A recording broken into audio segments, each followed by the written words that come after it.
say election, Virginia state law provides for a secret ballot, or requires that any ordinance that enables collective bargaining or resolution that enables collective bargaining to provide for certification of unions as representatives of employees through a particular certification process that, by reading a couple of legal provisions together, typically requires that it indeed be a secret ballot election.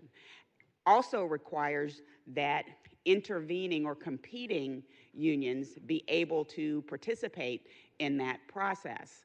An ordinance would enable or provide for a certain level of support to be demonstrated before such an election takes place.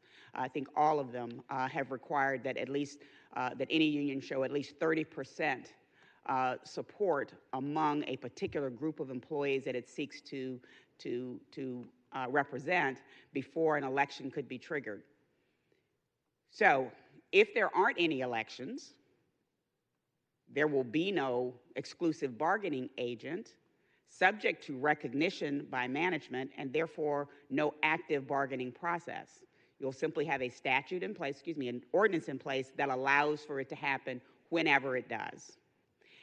I'm not suggesting that it's not realistic for you to think that that process wouldn't be triggered immediately.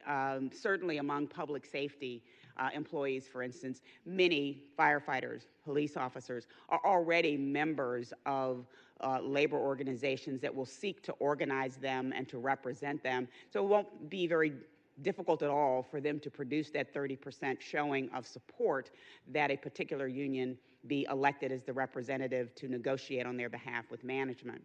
That might be different with respect to other non-public safety bargaining units, which means that as a practical matter, very often the next thing that happens is that there are efforts, which may be underway right now, but there will truly be efforts in earnest to organize city employees.